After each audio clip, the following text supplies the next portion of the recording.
പാലക്കാട് അത്താണിപ്പറമ്പിൽ മധ്യവയസ്കനെ മരിച്ച നിലയിൽ കണ്ടെത്തി. പാലക്കാട് സ്വദേശി വേണുവിനെയാണ് മരിച്ച നിലയിൽ കണ്ടെത്തിയത്.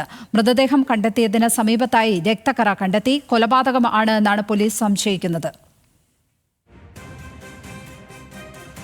സംഭവിച്ചത് എന്താണെന്ന് അറിയില്ല. ഞാൻ രാവിലെ 6:30 കട തുറക്കാൻ വന്നു. അന്നപ്പോൾ ആളിങ്ങനെ കിടക്കില്ല വന്നു.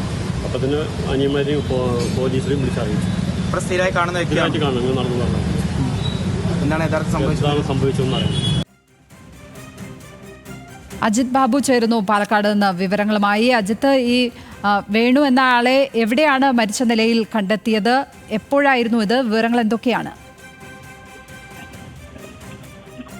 അത്താണിപ്പറമ്പിലെ മിൽമ കടയ്ക്ക് സമീപത്താണ് ഇത്തരത്തിൽ, അതിന്റെ മുമ്പിലാണ് ഇത്തരത്തിൽ മൃതദേഹം കണ്ടെത്തിയത്. കടയുടെ പരിസരത്തേക്ക് വേണു നടന്നു വരുന്ന CCTV ദൃശ്യങ്ങൾ ഉൾപ്പെടെ പോലീസിന് ലഭിച്ചിട്ടുണ്ട്. ഈ മൃതദേഹം കണ്ടെത്തിയ സ്ഥലത്ത് നിന്ന് 100 മീറ്റർ അകലെയുള്ള മറ്റൊരു സ്ഥാപനത്തിന്റെ മുമ്പിലും രക്തക്കറ ഉൾപ്പെടെ പോലീസ് കണ്ടെത്തിയിട്ടുണ്ട്. ഈ വേണുവിന്റെ തലയ്ക്കും ഗുരുതരമായി പരിക്കേറ്റിട്ടുണ്ടെന്നാണ് പോലീസിന്റെ പരിശോധനയിൽ നിന്ന് മനസ്സിലായിട്ടുള്ളത്. നിലവിൽ ഇത് കൊലപാതകമാണെന്ന് തന്നെയാണ് സംശയിക്കുന്നത്. ഹേമാംബിക നഗർ പോലീസ് സ്ഥലത്ത് നടപടികൾ സ്വീകരിച്ചിട്ടുണ്ട്. മാത്രമല്ല, ഈ മൃതദേഹം കണ്ടെത്തിയതിന്റെ സമയത്ത് റോഡരികിലും രക്തക്കറകൾ ഉൾപ്പെടെ പോലീസ് കണ്ടെത്തി. ഈ ശക്തമായ മഴയായിരുന്നു ഈ സമയത്ത് പെയ്തത്. അതുകൊണ്ട് കുറച്ച് നടപടികൾക്ക് കുറച്ച് കാലതാമസം ഉണ്ടായി. പക്ഷേ ഈ സംഭവവുമായി ബന്ധപ്പെട്ട് പോലീസ് കൂടുതൽ CCTV ദൃശ്യങ്ങൾ ഉൾപ്പെടെ കേന്ദ്രീകരിച്ച് അന്വേഷണം നടത്തുകയാണ്. പ്രാഥമിക നിഗമന പ്രകാരം ഒരു കൊലപാതകമാണ് എന്നുള്ളതാണ്.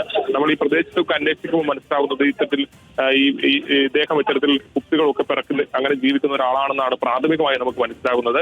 നാട്ടുകാരൊക്കെ തന്നെയും പറയുന്നത് അദ്ദേഹത്തെ ഇവിടെ സ്ഥിരമായി കാണാറുണ്ട് എന്നുൾപ്പെടെയുള്ള കാര്യങ്ങളാണ്. പക്ഷേ അതിനപ്പുറത്തേക്ക് എങ്ങനെയാണ് ഈ സംഭവം നടന്നതെന്ന് ഉൾപ്പെടെയുള്ള കാര്യങ്ങൾ ഇനി വ്യക്തമാവേണ്ടതുണ്ട്. പോലീസ് ഏതാണെങ്കിലും ഈ കാര്യത്തിൽ ശക്തമായ അന്വേഷണം ആരംഭിച്ചിട്ടുണ്ട്.